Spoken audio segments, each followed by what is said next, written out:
thanks so much for the invitation today. I'll be talking about the methods that are underpinning our recent publication, which is called Misspellings or Miscellings, non-verifiable and unknown cell lines in cancer research publications.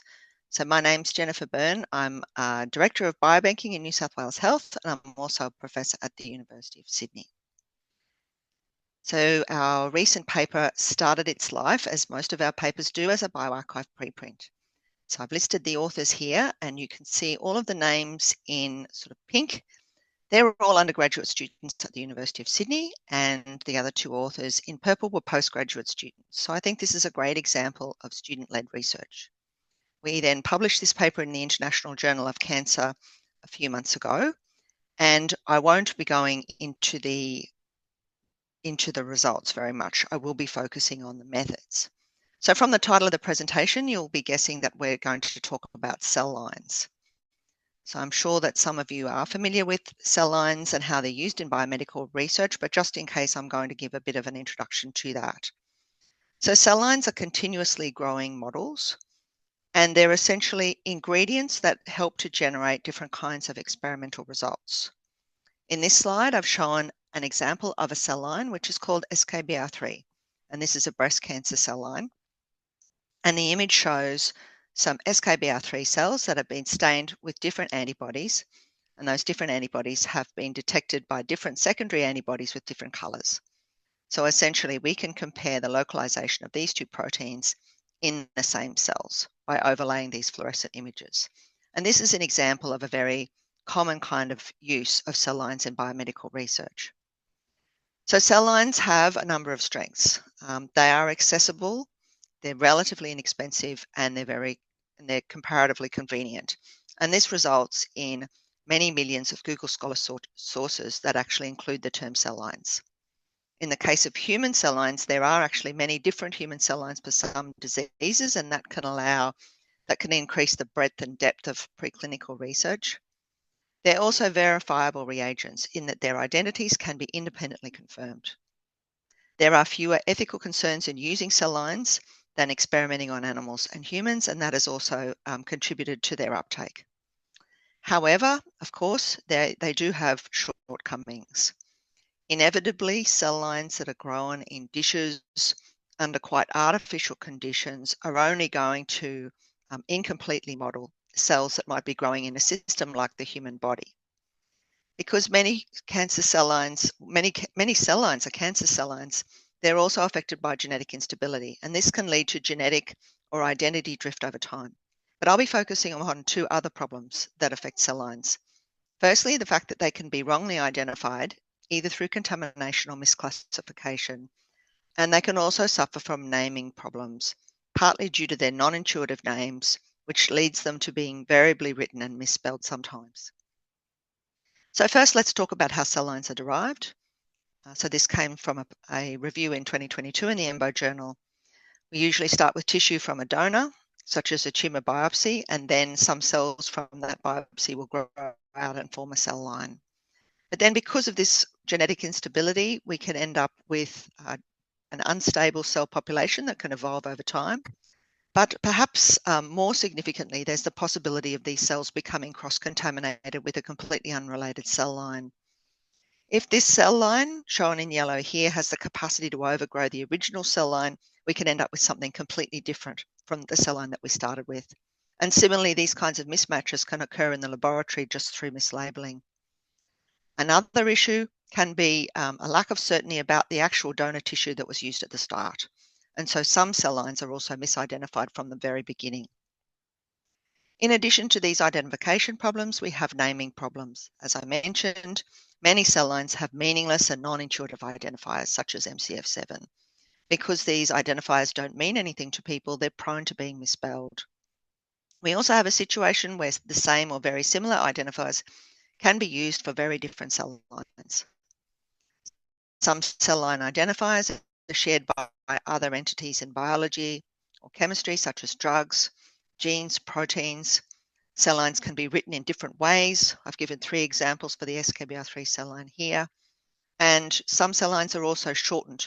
For example, the NIH3T3 cell line, which is often shortened to 3T3 cells, but there is another 3T3 cell line that is different from NAH3T3. So shortening these identifiers can also cause confusion. Cell lines, however, have a number of useful features that mean that they can detect problems in the literature in terms of the integrity of publication. Firstly, they're very widely described, as I mentioned. We can also find many papers that describe multiple cell lines per paper, which increases the sensitivity of these identifiers. Cell lines are inherently designed to be reused between studies over time. So this can also allow them to find issues in the literature. As I mentioned, they can be affected by different error types. The identities can be independently verified. And because of their very widespread use in the biomedical and even in chemistry, this verification expertise should be very widely available. So our work on non-verifiable cell lines was partly inspired by non-verifiable circular RNAs. Circular RNAs are circular transcripts that are often written in the literature with names such as circ, some kind of addition here, and they're often linked to nucleotide sequences. So we found examples of circular RNA where there was either insufficient information provided to independently verify the identity of a circular RNA, or we sometimes found examples where there was no evidence that that circular RNA existed. So this influenced our thinking around non-verifiable human cell line identifiers. So I've shown a subset of the identifiers that we described in our paper. So the non-verifiable or the unknown identifiers are shown on the left here, and we've matched those with a similarly named cell line in the next column. So for example, you can see BGC803 is very similar to the name of a cell line called BGC823. Unfortunately, BGC823 is a contaminated cell line, so even though it's used as a gastric cancer cell line, it's probably most commonly a HeLa cell line or a cervical cancer cell line. So this is just a subset of the non-verifiable cell lines that we published, and you can see that some of them had actually been identified as misspellings before, so misspelled identifiers, but in most cases, these were new identifiers that people hadn't previously described. So all of the ones in yellow were the examples that we studied in detail in our paper. So there are a number of opportunities to verify the identities of human cell lines. So we can ask whether the cell line is indexed in a cell line encyclopedia. Notably, we use Cellosaurus. We can ask whether it's the way that the cell line was established was described in early publications. We can also check whether the cell line is indexed in external repositories or by commercial suppliers as claimed. And we can also check for the existence of genetic fingerprints in either publications or elsewhere in the public domain. So I'll just explain what these genetic fingerprints are. These are produced through the technique called short tandem repeat profiling or STR profiling. So this has been done for many years. It's a panel of PCR products that provide sufficient information to identify cell lines as opposed to the individuals that those cell lines derive from. So by performing STR profiling, we can determine whether or not two cell lines are identical or not. So now I'm going to step you through the workflows that we use to manually verify unknown cell line identities in our study. So this does look a little bit complicated, so I'll be taking it fairly slowly. So we start with published cell line identifiers, so identifiers that we find in papers, and we initially use these to query Cellosaurus, or you could use another cell line knowledge base. And we ask whether the identifier corresponds to an index cell line. If it does, the next question is that cell line recognized as contaminated or wrongly identified? Hopefully many cell lines will be correctly identified, but we did find quite a number of cross-contaminated or wrongly identified cell lines. So in this case, we basically know what the identifier is. It's some kind of known cell line. But if the answer is no, then we have to try and work out what that identifier is. So the first question we then ask is the identifier a known misspelled cell line identifier? If it is, that's relatively easy, but in most cases it won't be. So then we have to try and work out what it is. So we can look at publications, we could look at the cell line knowledge base to try and get ideas of what cell line this might be a misspelling of. If we can't find any evidence that it's a misspelled cell line, then we basically search the literature with that identifier by itself, with or without cells or cell line, depending upon the identifier and whether it's unique in the literature or not. If it is a misspelling, we'll usually do combined searches as well. So we'll combine the unknown identifier with the related identifier, and then with or without cells or cell line. So just a few considerations in terms of how we did the research that we published. So we use Google Scholar for all of our literature searches. This is because it has a greater reach than PubMed, and yet it's familiar to biologists. So all of our methods are designed to be reused by the kinds of people who will actually be reading these papers. So Google Scholar was useful as well because the hits can be ranked by relevance or also publication dates, which becomes important. Sometimes we needed to vary the search terms if identifiers weren't unique. In particular, cell line identifiers like XYZ, 3 letters and a number, are more likely to be shared by protein coding genes. So you can combine this and cells as independent terms, but you will still find unrelated papers. Whereas these combined search terms tend not to find all cell line mentions.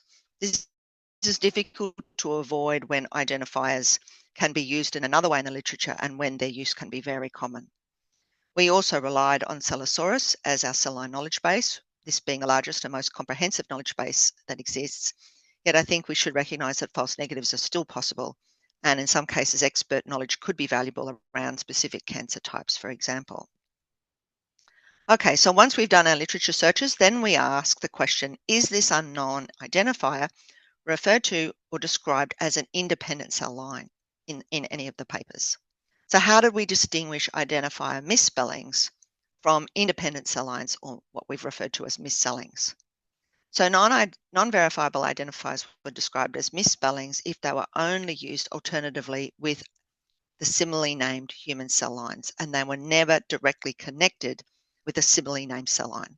So for example, we might have found the misspelled identifier in the introduction, but then the correctly spelled identifier elsewhere in the paper, and those references were never connected.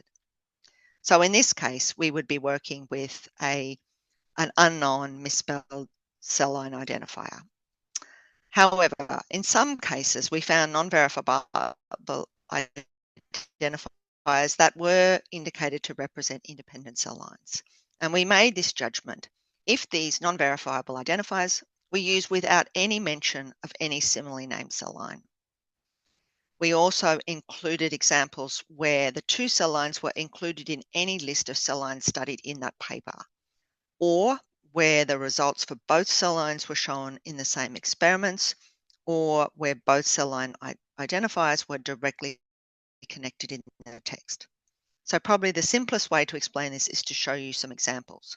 So these are just some examples for the non-verifiable cell line BGC 803. Here we have an original paper published in Cancer Cell International with an impact factor of 6.8. So we have a known cell line, MGC 803. It is a contaminated cell line, and we have 3 non-verifiable identifiers, one of which appears twice. So here we are listing cell lines, and the authors are clearly saying that these are the cell lines that they used in their experiments. We have a similar example here, where in this case, the cell line BGC 823 is a cell line that exists. It's a contaminated cell line, and we have BGC 803 listed as well. And another example of a non-verifiable identifier here in the list. So finally, this is a review published in 2021. And here the review refers to the fact that this cell line, as well as these other ones underlined, produced a particular result. So these 2 cell lines again are contaminated. This is not recognized by the review, and the non-verifiable cell line is listed. Okay, so once we're pretty confident that a cell line identifier is being referred to as an independent cell line, then we start looking for the earliest papers that were published with this identifier, with the hope that we can identify the description of the cell line paper. So if we actually do find a cell line description, well, theoretically, we would then have found a new cell line that has not been previously indexed. To date, we've not found any of these examples, and instead we tend to not find any origin paper for the cell line. So that reinforces its potential identity as non-verifiable. So the next workflow that I'll take you through just gives some additional analyses that we performed on the cell lines that we studied. So a key question for us was just the number of papers that were identified when we searched for unknown cell lines. If we found less than 50 papers, we were very happy to analyse all of those papers. That's not a lot of work. But in some cases, we did identify hundreds of papers. And in this case, we chose to prioritise papers initially using a best match analysis method or publication date if we were looking for the origin paper. In particular, we also focused on identifying the sources of the cell lines that the researchers had claimed in papers where the cell lines were described as independent cell lines, as well as any STR profiles or genetic profiles that were described. So to give you some examples for these different non-verifiable cell lines, we found a range of sources for these cell lines that were described in the literature, and we found a number of different repositories where we could just query the repository database with the non-verifiable identifier to see if we could find it. In all of these cases, we never found these identifiers. We used to also do positive control, so we'd take known cell lines and make sure that we could find known cell lines in these repositories to make sure, of course, that the catalogues were working. We found small numbers of papers for some non-verifiable cell lines that referred to the derivation of these STR profiles, but we never found any STR profiles either in these papers or elsewhere. So once, if we were looking at small numbers of papers, basically after we'd considered that all the relevant papers had been assessed, we completed the analysis. Sometimes we had enough data from a subset of the literature to answer all of the questions of interest. But if we didn't, we would basically go back, reprioritize papers, and keep analysing until we felt that our analysis was complete. So in summary, there are a number of opportunities to verify cell lines. You can ask if they're indexed in a cell line encyclopedia. You can look for the evidence that they've been established in origin publications. You can ask whether they're indexed by repositories or suppliers as claimed.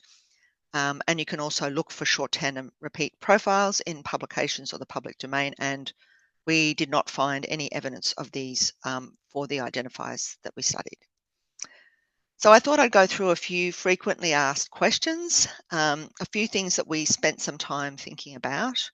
So firstly, there's the question of how to actually match a non-verifiable or unknown identifier to other identifiers in the paper in the case of misspellings. Generally, we found that it was pretty clear which cell line name was being misspelled, but sometimes there were two similarly named cell lines that could represent possibilities. So for example, in the case of the BGC803 identifier, these two cell lines could be misspelled to form that identifier. In that case, we flagged any claim of independent use, so either against this cell line or this cell line. How to analyze identifiers without obvious misspellings. So I should say that we're yet to analyze any examples. Here, I think expert knowledge could help. I think it's possible that some cell lines just haven't been indexed, and perhaps experts in the field might know about that. But our methods in terms of looking for indexing in either Cellosaurus or in repositories, looking for origin papers, and looking for STR profiles are all valid approaches for these kinds of cell lines. Finally, sometimes it was a bit unclear whether the non-verifiable cell line was really claimed to be independent or not. So we always resolved these kinds of uncertainties through discussions. And if we were in any doubt, we did not flag the paper. So we only flagged papers when we were very confident that the authors were claiming that the cell line was independent. So how to go about finding new non-verifiable cell line identifiers? As we say in Australia, this is only too easy, unfortunately. So we found a number of papers that contained more than one non-verifiable identifiers. This allows for snowballing. So you can pick these up and basically go further with them. So this is an example. I showed this before. This list actually includes two non-verifiable cell line identifiers. You can also search Cellosaurus for misspelled identifiers because they are listed in Cellosaurus. We've also tried deliberately varying cell line identifiers, such as by changing the first letter and then searching Google Scholar and seeing what we can find. So in summary, we think that this problem starts essentially with nomenclature issues for cell lines, non-intuitive identifiers, identifiers that are similar or shared by other entities, and inconsistent use of punctuation and syntax. So we combine this with a tolerance of cell line identifier misspellings. with poor or incomplete cell line descriptions, and also with, unfortunately, an ongoing tolerance of wrongly identified cell lines in some parts of the literature. So these things combine to create papers with cell line identifier misspellings, but we also saw examples where the first appearance of an identifier in the literature was as a cell line in its own right or a misspelling. And really, for people to be claiming that may not exist, this needs something more beyond nomenclature problems. This could be reflecting problematic research environments, inadequate training and supervision at best, research misconduct, and paper mills at worst. So in our paper, we suggested a number of actions to reduce non-verifiable cell line descriptions. For example, for at least two identifiers, such as the cell line name and the RRID, I think would go a long way to reducing descriptions of non-verifiable cell lines in the literature. But we're particularly interested in establishing a dynamic register of misspelled cell line identifiers and cell lines. And if anybody would like to contact us about that, we'd be very happy to talk with you. In the meantime, we're very keen to raise awareness of this problem in the literature, and we are continuing to study other non-verifiable cell lines and to seek other ones. And unfortunately, this is probably not going to be very difficult.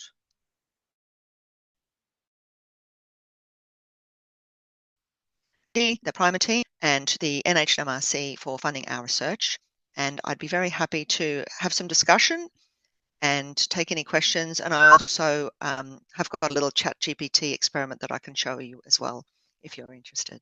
Thanks, everyone.